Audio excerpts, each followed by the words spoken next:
Qué bueno es estar en familia, ¿eh? El Señor nos hace habitar en familia y aquí tenemos una familia extensa, que es la familia de la fe.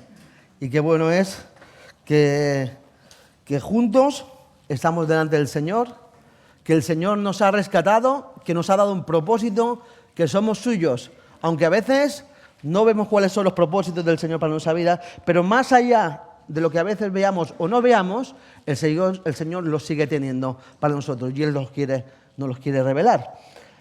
Así que necesitamos estar abiertos, como cantábamos, abiertos a la voluntad del Señor en nuestra vida, para ser hijos e hijas con propósito. ¿Amén?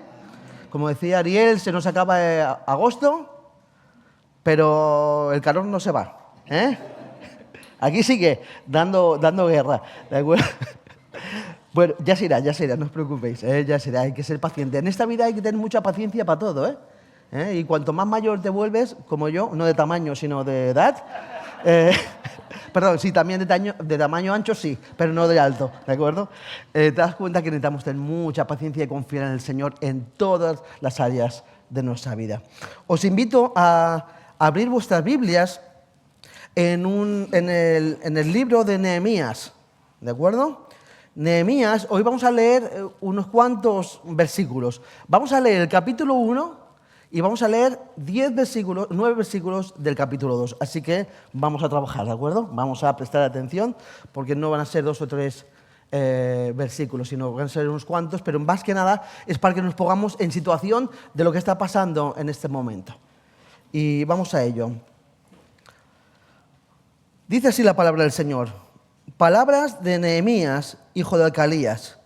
Aconteció en el mes de Quisleu, en el año 20, estando yo en Susa, capital del reino, que vino Hanani, uno de mis hermanos, con algunos varones de Judá, y les pregunté por los judíos que habían escapado, que habían quedado de la cautividad y por Jerusalén. Y me dijeron, el remanente, los que quedaron de la cautividad, allí en la provincia están en gran mal y afrenta, y el muro de Jerusalén derribado, y sus puertas quemadas a fuego. Cuando oí estas palabras, me senté y lloré, e hice duelo por algunos días, y ayuné, y oré delante del Dios de los cielos, y dije, te ruego, Jehová, Dios de los cielos, fuerte, grande y temible, que guarda el pacto y la misericordia a los que le aman y guardan sus mandamientos, esté ahora atento tu oído y abierto tus ojos para oír la oración de tu siervo, que hago ahora delante de ti día y noche, por los hijos de Israel, tus siervos, y confieso los pecados de los hijos de Israel que hemos cometido contra ti. Sí, yo y la casa de mi padre hemos pecado. En extremo, nos hemos corrompido contra ti y no hemos guardado los mandamientos, estatutos y preceptos que diste a Moisés, tu siervo. Acuérdate ahora de la palabra que diste a Moisés, tu siervo, diciendo, si vosotros pecareis, yo os dispersaré por los pueblos, pero si os volviereis a mí y guardareis mis mandamientos y los pusiereis por obra, aunque vuestra dispersión fuere hasta el extremo de los cielos, de allí os recogeré y os traeré al lugar que escogí para hacer habitar allí mi nombre. Ellos pues son tus siervos y tu pueblo, los cuales redimiste con un gran poder y con tu mano poderosa. Te ruego, Jehová, que esté ahora atento tu oído a la oración de tu siervo y a la oración de tus siervos, quienes desean reverenciar tu nombre. Concede ahora buen éxito a tu siervo y dale gracia delante de aquel varón, porque yo servía de copero al rey. Sigue el capítulo 2 diciendo, y sucedió en el mes de Nisán, en el año 20 del rey Artajerje, que estando ya el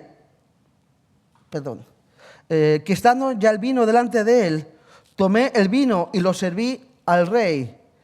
Y como yo no había estado antes triste en su presencia, me dijo el rey, ¿por qué está triste tu rostro? Pues no estás enfermo. No estoy, sino quebrantado de corazón. No es esto, sino quebranto de corazón, le dijo el rey. Entonces temí en gran manera y dije al rey, para siempre viva el rey. ¿Cómo no estará triste mi rostro cuando la ciudad, casa de los sepulcros de mis padres, está desierta y sus puertas consumidas por el fuego? Me dijo el rey, ¿qué cosa pides? Entonces oré al Dios de los cielos y dije al rey, si le place al rey y tu siervo ha hallado gracia delante de ti, envíame a Judá, a la ciudad de los sepulcros de mis padres, y la reedificaré. Entonces el rey me dijo, y la reina estaba sentada junto a él, ¿cuánto tiempo durará tu viaje y cuándo volverás? Y agradó al rey enviarme después de que yo le señalé el tiempo.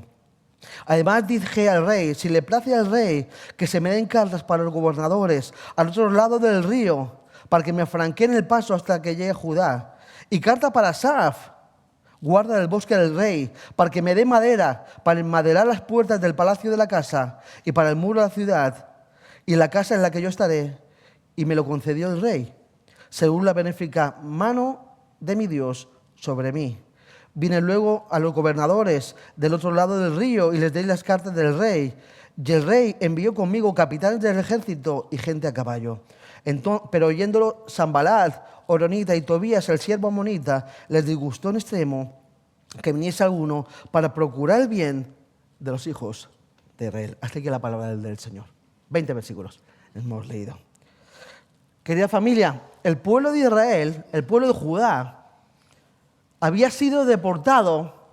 Bueno, primero el pueblo del norte había sido deportado en el año 721 por los asirios. Y el pueblo del norte nunca más volvió a la tierra suya. Ellos quedaron dispersos en Asiria.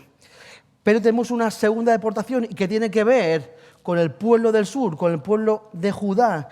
Y entre los años 597 y 587 son deportados por el imperio babilónico, cuya capital es Babilonia y cuyo rey en aquel momento es Nabucodonosor. ¿Recordáis del libro que tenemos de Daniel? En la primera fecha, 597, se llevaron a los principales, a los que eran más sobresalientes, más notorios del pueblo de Judá. Se llevaron al rey, se llevaron a los príncipes, se llevaron a la gente culta. Y en la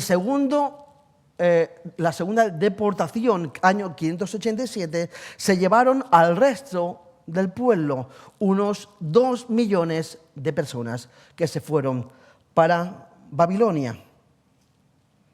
El profeta Jeremías profetizó que serían deportados y la duración de su deportación, o sea, el desplazamiento de su tierra, duraría unos 70 años por causa de su pecado, por causa de la idolatría. En el año 539, hoy hacemos un poco de clase de historia, ¿vale? ¿De acuerdo? ¿A quién le gusta la historia? No nos guste o no nos guste, pero es bueno saberla. Es bueno saber la historia. En el año 539, el rey Ciro, el rey del imperio medo-persa, conquista el imperio babilónico y establece su ciudad, su sede en ¿dónde está? Se me olvida el nombre. En Susa, ¿de acuerdo? Susa, ¿de acuerdo? Y desplazan a todos a Susa. Y en el año 537, 2 años después de que ellos conquistan a Babilonia, él hace un edicto, el rey Ciro hace un edicto para que todos aquellos que querían volver a Jerusalén podían volver a Jerusalén.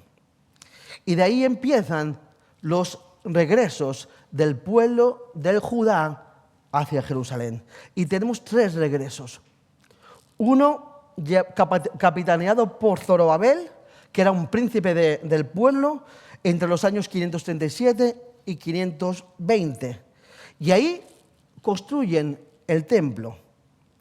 De los 2 millones desplazados, solamente regresan 50.000 personas. Si hacemos el tanto por ciento es muy bajo, ¿de acuerdo? Todos los demás se quedan en Susa, en el imperio medio-persa, porque ellos ya formaban parte de aquella cultura pagana.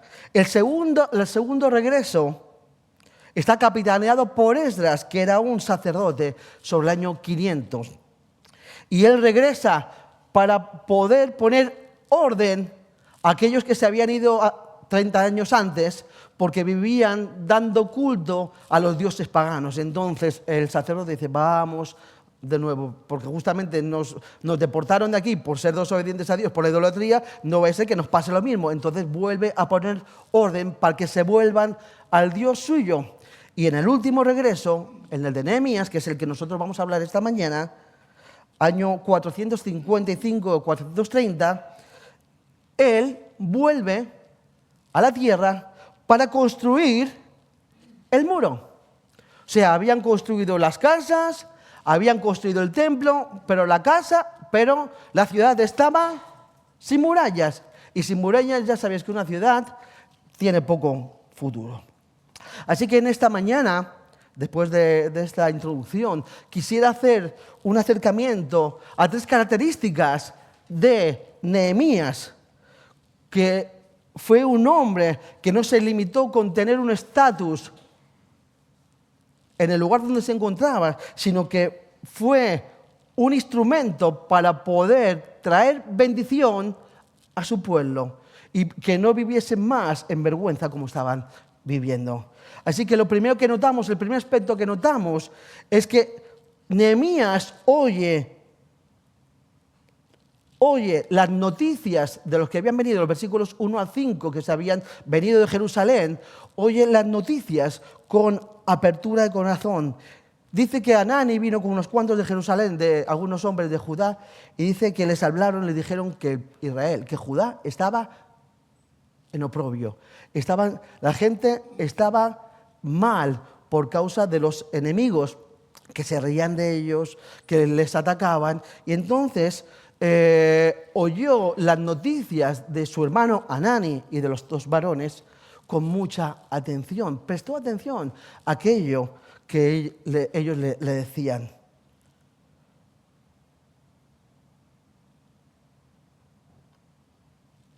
Prestó atención a lo que ellos le decían. Mucha gente presta atención a muchas cosas, pero no pasa nada con lo que prestamos atención. Pero ¿cómo oyó las noticias que le habían dado sus hermanos? Su respuesta fue de lloro, duelo y ayuno, seguida de arrepentimiento por el pecado, porque habían desobedecido a Dios, y además él se incluyó en ese pecado, a pesar de que él mismo no había nacido en Jerusalén. Él ya había nacido en la dispersión, ¿de acuerdo? Pero ¿sabes una cosa?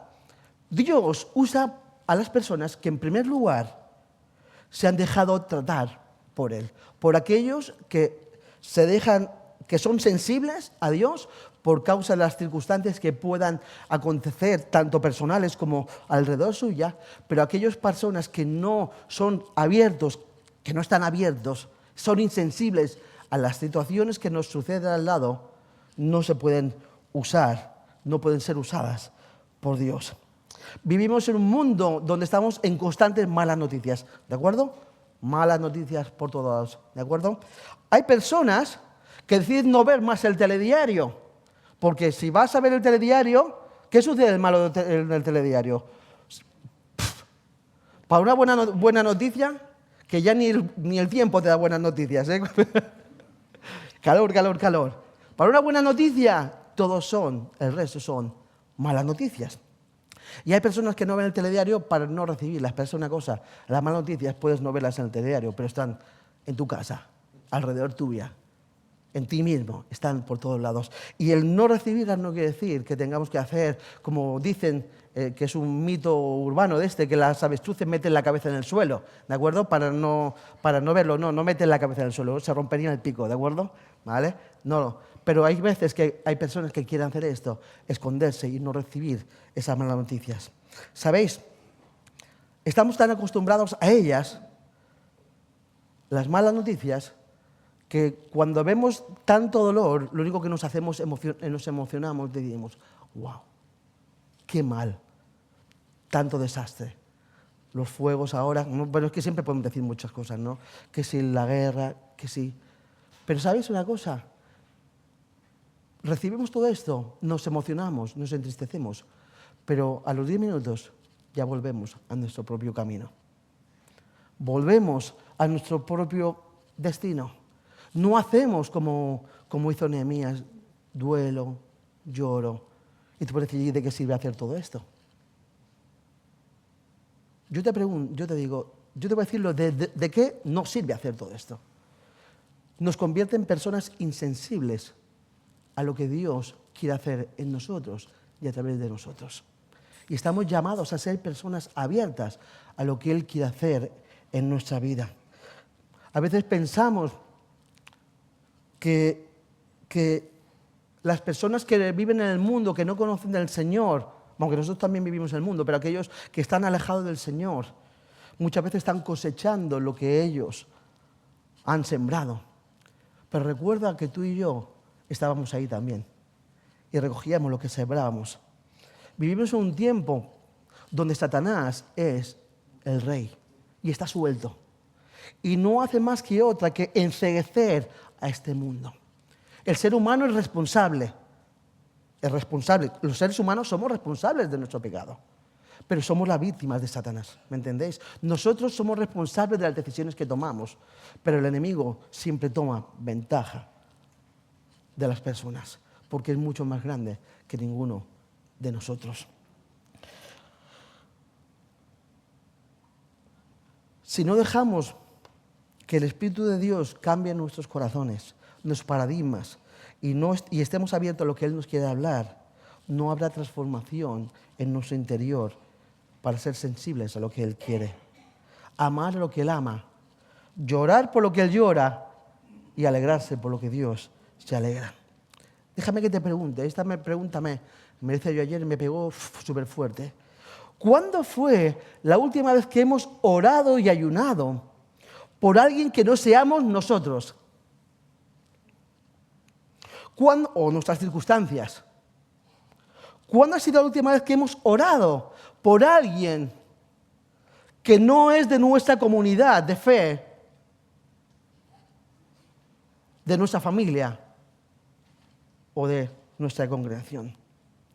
Mis queridos hermanos, nos vamos a implicar en aquello que de verdad nos duele en el corazón. Cuando estamos viviendo con dificultades, estamos muy implicados. ¿Cuándo buscamos al Señor más? Cuando estamos bien. Ojalá fuese así. No, cuando estamos mal es cuando buscamos más de nuestro Señor. Y necesitamos que esto cambie en nosotros. Necesitamos vivir con un paradigma, con un pensamiento diferente, un principio diferente. Dice el texto que Él se arrepintió profundamente por el pecado de su pueblo, de su nación, que era el pueblo escogido por Dios, ¿eh? Y tú y yo hemos sido escogidos por Dios. Somos el pueblo de Dios. Y lo cantamos, ¿eh? Somos el pueblo de Dios, somos un pueblo especial. ¿Llamados para qué? Para anunciar las virtudes de aquel que nos llamó de las tinieblas a su luz admirable.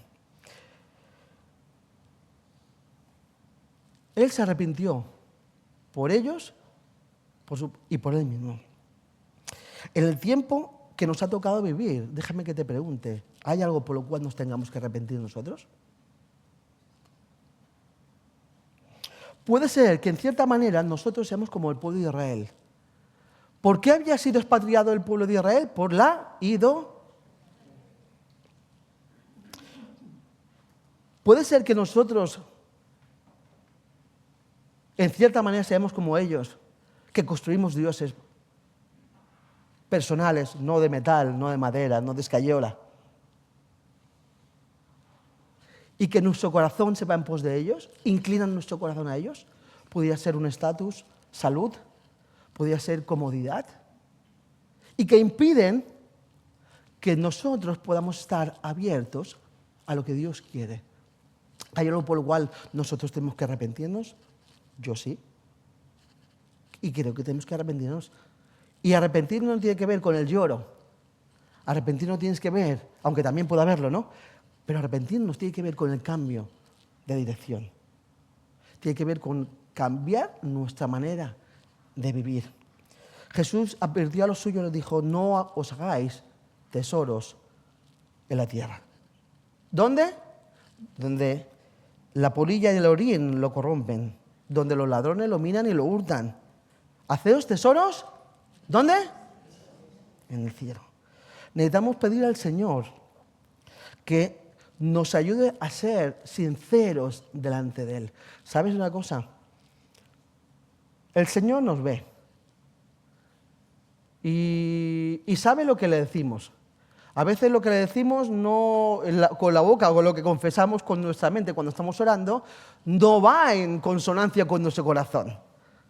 Aunque nuestro Dios sabe perfectamente lo que hay en nuestro corazón, pero nosotros no somos lo suficientemente honestos con lo que nosotros tenemos en el interior. Y necesitamos ser personas honestas, porque Dios quiere usarnos. Y la honestidad tiene que ver, y la integridad tiene que ser, son los valores del reino para los hijos de Dios. El salmista dice, examíname, oh Dios, y conoce mi corazón, pruébame y conoce mis pensamientos, y ve si hay en mí camino de perversidad, y guíame en el camino eterno.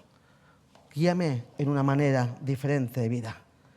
En segundo lugar, no solamente estuvo abierto a lo que el Señor le decía, sino que lo que oyó cambió su ser. Donde él vivía, Susa, estaba a 1.300 kilómetros de Jerusalén.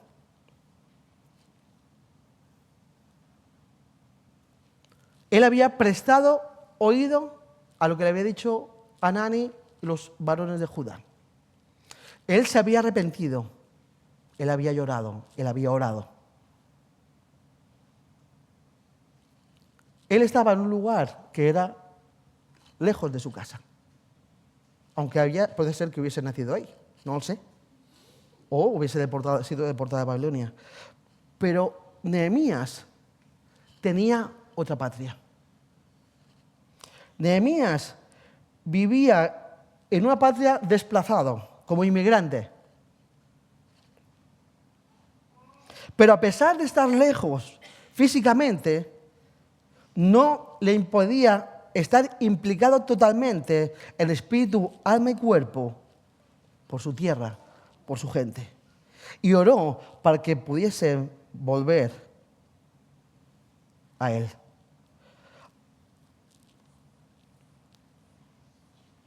Nehemías se movía con los parámetros de Dios, según la revelación que tenía de él. Él era un expatriado, él era un desplazado. El apóstol Pedro dice, amados, yo os ruego, como extranjeros y peregrinos, que os abstengáis de los deseos carnales que batallan contra el alma, manteniendo vuestra manera de vivir entre los gentiles, para que lo que murmuran de vosotros como de malhechores glorifiquen a Dios en el día de la visitación, al considerar vuestras buenas obras. Yo ruego, ¿cómo? A extranjeros y peregrinos. ¿Sabéis? Yo soy mallorquín. Esta es mi tierra, esta es la tierra donde yo he nacido, pero yo tengo otra patria.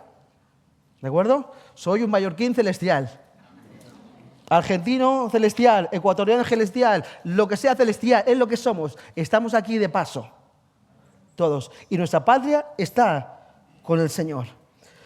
Constantemente nos encontramos en la dicotomía, en la lucha que hay en nuestro interior, entre lo que quiere nuestra carne, el buscarnos un lugar, un estatus, que no está mal, buscarnos algo, una comodidad, pero muchas veces vivimos ajenos a la realidad de la patria que nosotros pertenecemos, y es la patria celestial. Estamos en esa lucha, buscando seguridades, satisfacciones, egoísmo, vivir vidas sin riesgo. Y no vivimos como luz y como sal. Estamos llamados a vivir por lo que nace de Dios, lo que ha nacido de Dios en nuestras vidas. Dios nos ha dado todo de su parte para que nosotros podamos vivir de una manera diferente. Antes éramos hijos de la ira, pero ahora somos hijos de Dios. Antes vivíamos lejos de Dios, éramos enemigos de Dios, pero ahora, por la sangre de Cristo, vivíamos lejos de Él, pero ahora no solamente formamos parte del reino de los cielos, sino que somos hijos del reino de los cielos, hijos de Dios. Y no solamente esto, sino que tenemos esta identidad de reino. El Espíritu Santo mora en nuestros corazones. Y es Él el único que cambia nuestra vida, nuestros parámetros de vida, nuestra manera de pensar. Necesitamos entender que nosotros no estamos determinados por el pecado.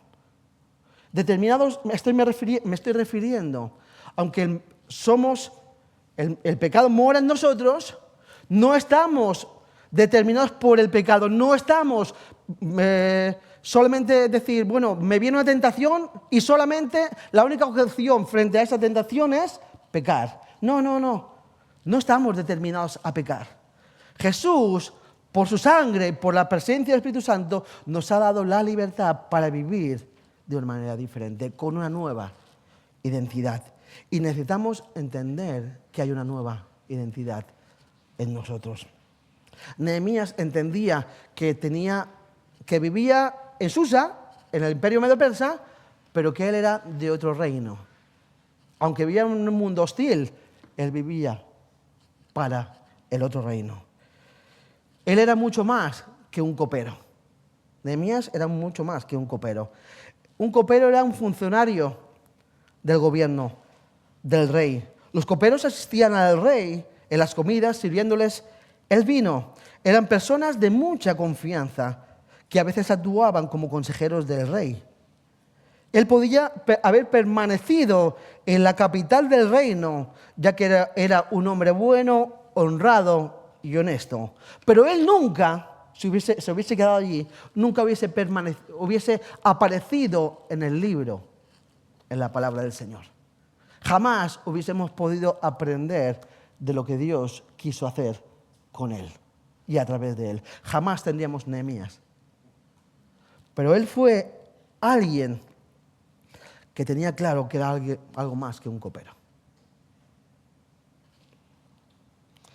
Él desempeñaba la labor como copero y lo hacía muy bien, ¿de acuerdo? Porque el que tenga la oportunidad de que tu rey te diga, dime qué es lo que te está pasando, porque te veo que estás mal, porque normalmente no estás mal, entonces que se dé cuenta de la diferencia en tu rostro, es porque esa persona te conoce. Esa persona tiene una confianza en ti, porque tú se la has dado. Por lo tanto, es algo que tú te has ganado y has sido alguien confiable.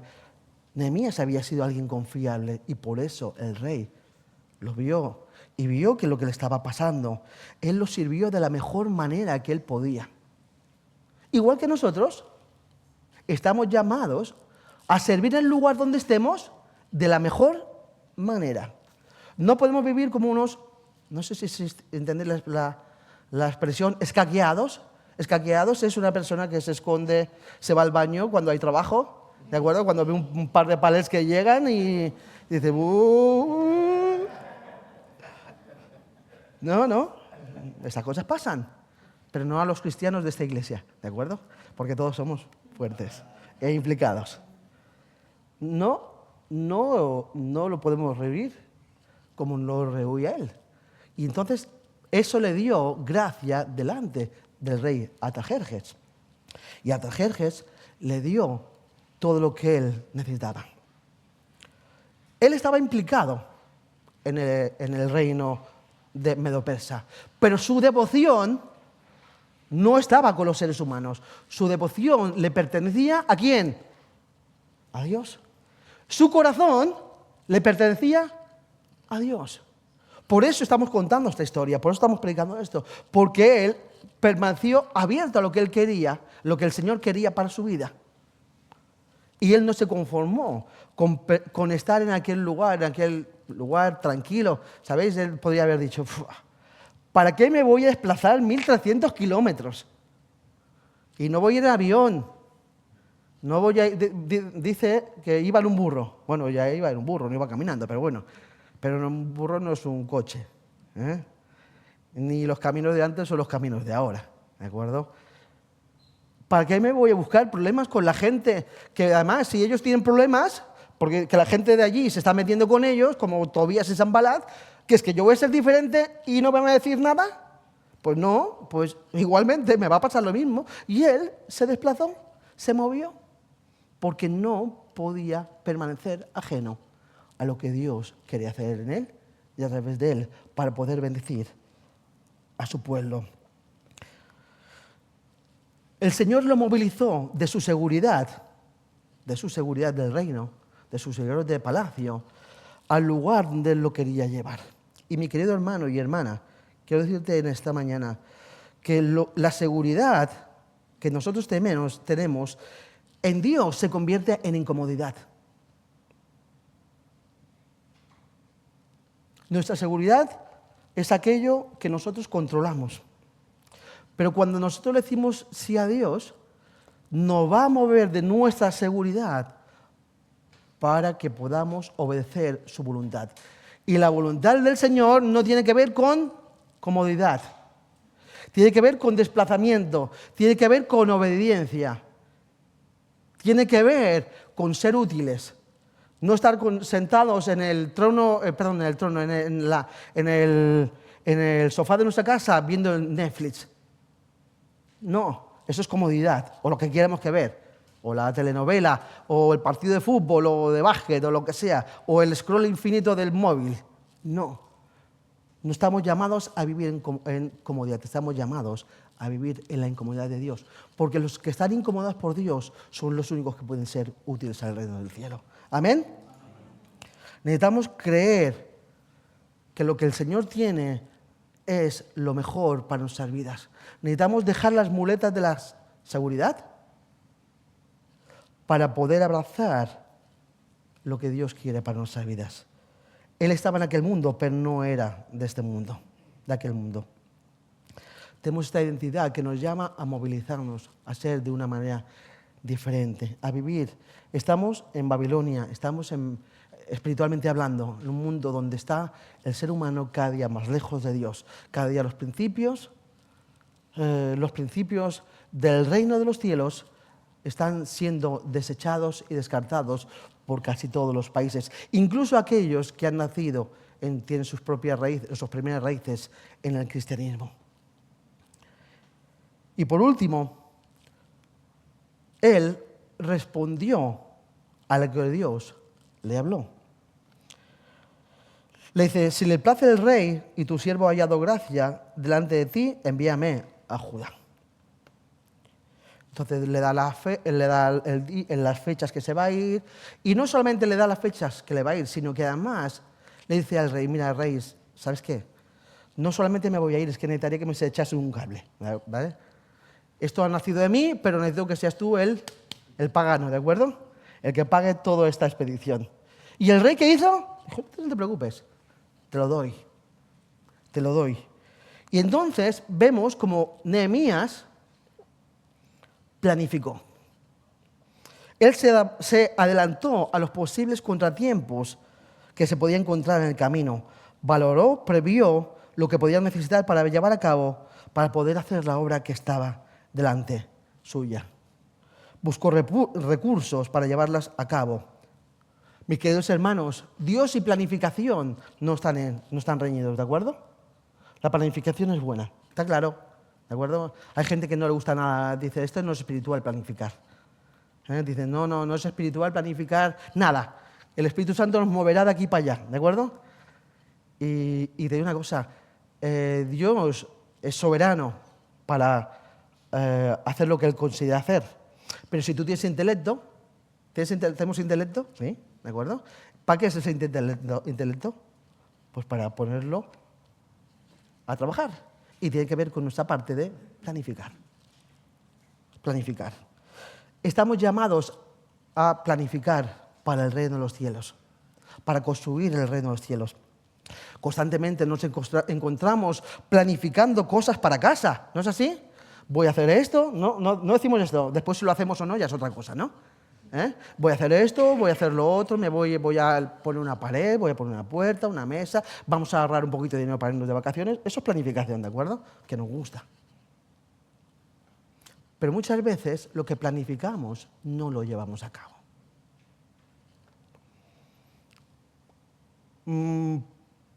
A principio de año nos poníamos con la dieta, ¿de acuerdo? ¿Hemos mejorado nuestra dieta? Lo planificamos, ¿no? O por lo menos teníamos en intenciones.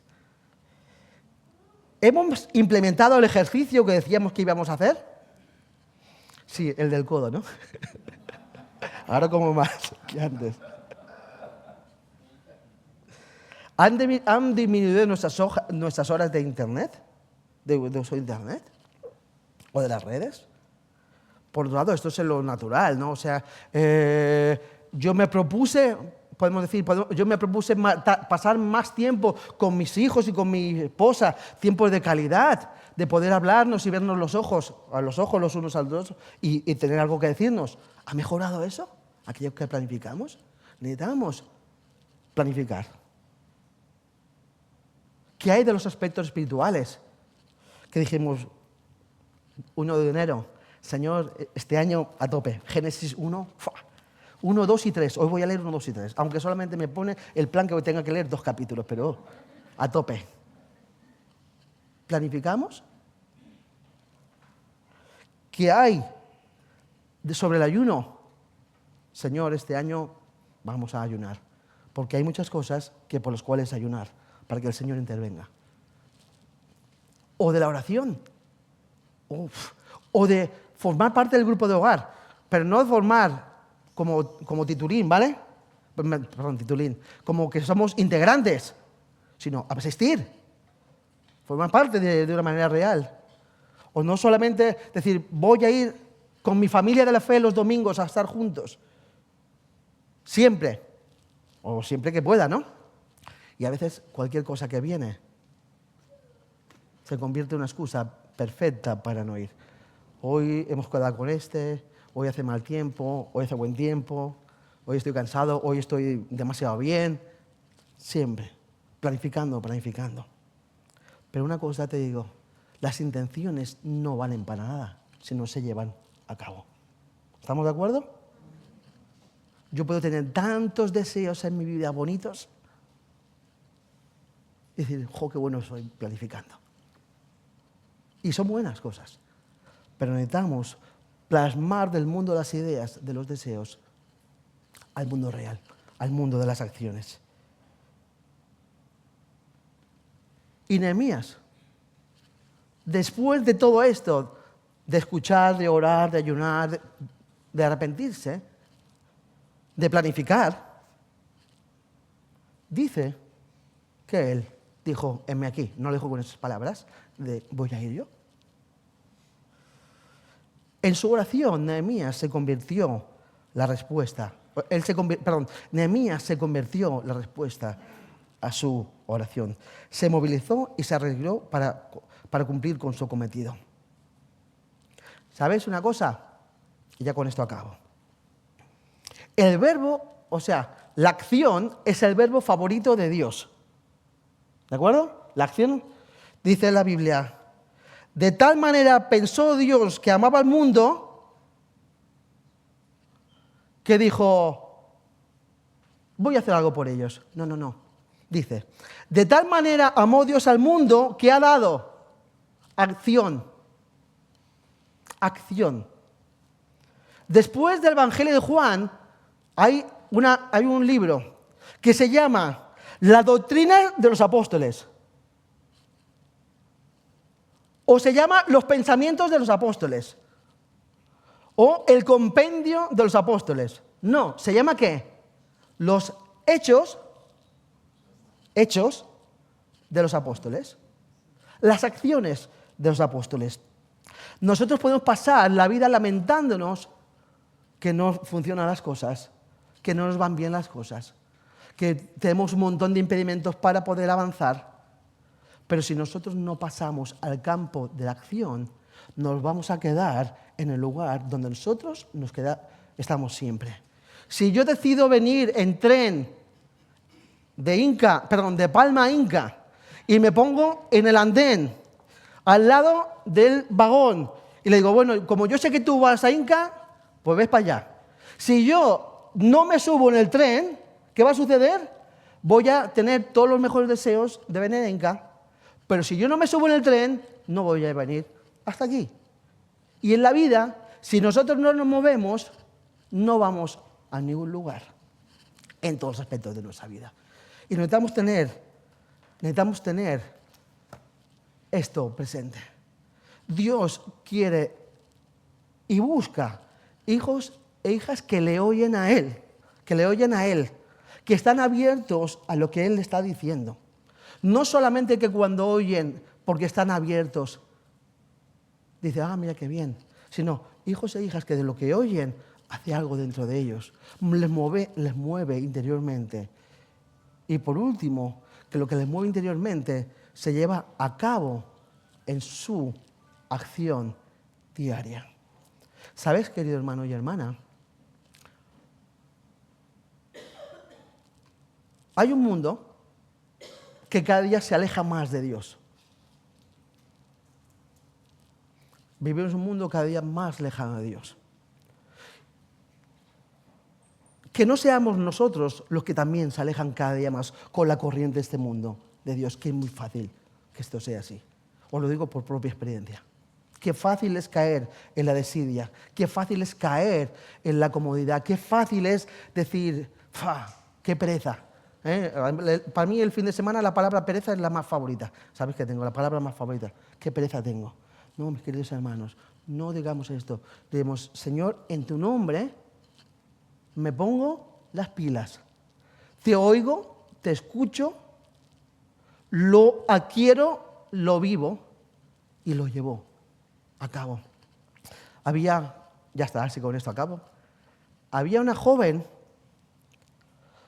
que en su adolescencia tuvo una visión.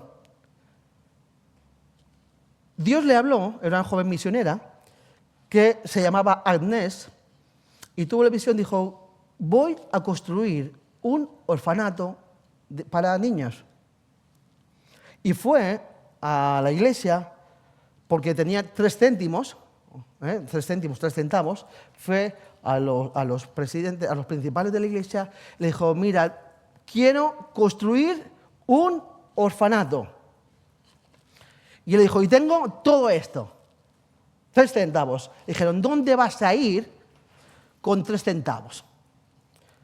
Esta niña, Agnès, es la Madre Teresa de Calcuta, que en el 79 le dieron el Nobel de la Paz.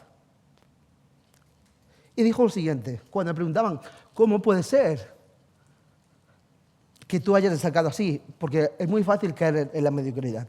Dijo, ¿cómo puede ser que tú hayas vivido de una manera diferente? Le dijo, mira, yo tengo un Calcuta por el cual Dios me ha llamado a vivir. Y la Madre Teresa de Calcuta justamente se llama Calcuta, ese apellido, porque desarrolló toda su vida y fue útil para el reino de los cielos en ese lugar. Tú y yo no nos llamamos Calcuta, no estamos en Calcuta, estamos en Inca. Pero sí que estamos llamados a ser hijos e hijas que viven por la visión de Dios. Esa visión que le dio a Teresa de Calcuta de construirlo, el orfanato, construyó un montón de orfanatos. Y tú y yo estamos llamados a ser hijos e hijas que piensan en grande, pero para el reino de los cielos. Nos podemos lamentar de que cada vez hay una mayor increencia, y la verdad que lo es, pero si nosotros no predicamos, habrá cada vez más increencia. Porque Dios actúa, menos mal que la actúa por su propia cuenta, pero Él nos ha dado el privilegio de formar parte de su reino. Abramos nuestro corazón al Señor, siempre. Pero no solamente para evangelizar, sino para poder vivir en los planes y en los propósitos de Dios en nuestra vida. Porque no solamente todo se trata de evangelizar, deberíamos ser evangelizadores natos, pero se trata de estar abiertos al Señor para lo que Él quiere hacer en nosotros, ya de nosotros. Hay personas alrededor nuestra que todavía no conocen al Señor. A veces nosotros mismos vivimos de una manera distante de Dios. Y necesitamos evangelizarnos a nosotros mismos. entre comillas. Necesitamos decirle, Espíritu Santo, obra un cambio profundo en mí, para que pueda vivir en tus parámetros, no en los míos. Y Dios quiere hacer algo, quiere avivar nuestras vidas. ¿Lo sabéis? ¿Podríamos decir que tenemos vidas avivadas? Deberíamos estar teniendo una vida avivada. ¿Y qué tiene que ver con avivamiento? Tiene que ver con que Dios se convierte en el uno de mi vida, en el centro de mi vida. Eso es avivamiento. Eso es que Dios es el centro de mi vida y Él es por el cual yo me muevo. Vivo en este reino, pero no soy este reino. Trabajo aquí, pues mi corazón está allí. ¿Me entendéis? Mi corazón no está aquí. Claro, mi corazón está con las personas. Con todas las personas tiene que estar así, pero no con lo que el mundo nos puede dar. ¿Amén? Que el Señor nos ayude a tener planes, propósitos, sentido en nuestra vida. Que el Señor nos ayude a ser esta iglesia que marca la diferencia. El otro día leía en un artículo, en una encuesta que había hecho una empresa encuestadora cristiana a 3.000 creyentes. Y le preguntaron a cuántos creyentes tenían la costumbre de leer la Biblia cada día. ¿De acuerdo? ¿Sabéis cuántos cristianos salieron en esa encuesta? No van a decir que todo el mundo, ¿vale? 1 de cada 10 leían la Biblia cada día. ¡Hala! Necesitamos ser ese uno, todos nosotros ese uno. Leer la Biblia, leerla con fe y obedeciéndola. Amén. Y necesitamos que Dios transforme nuestros corazones. ¿Oramos, familia? Señor, gracias por esta mañana. Gracias por tu palabra preciosa que nos desafía, que nos mueve en el corazón, en el interior. Queremos, Padre Eterno, que en esta mañana podamos estar abiertos a ella, sin excusas, sin dilaciones. Ayúdanos a vivir en otro paradigma, Señor, no vivir como cristianos evangélicos que vienen a un lugar y se congregan por costumbre, sino a vivir como verdaderos hijos de Dios ahí donde queremos que nos encontremos, Señor. Te pido que tú nos fortalezcas en esta mañana, que tú cambies nuestro paradigma, que nosotros estemos abiertos para que tú los cambies, Señor. Gracias porque tú nos has dado propósito. Gracias porque tú nos sacaste cuando nosotros, de nuestra manera de agua de vida, cuando nosotros no te conocíamos. Y queremos vivir, Señor, respondiéndote a ti, dando nuestra vida, Señor, entregando nuestra vida, lo que podamos, por ti y por tu reino, Señor. Gracias por habernos dado el ejemplo, Jesús, para seguirte y para poder vivir conforme a tus planes y propósitos. Te pido que tú nos sigas movilizando, Señor, que tu palabra no nos deje indiferentes, Señor, que no permanezcamos indiferentes a tu palabra, Señor, sino que podamos tomar ejemplo como Nehemías, Señor, dar personas abiertas para que tú les uses, Señor, para que tú nos uses. Y te lo pido en el nombre de Cristo Jesús. Amén.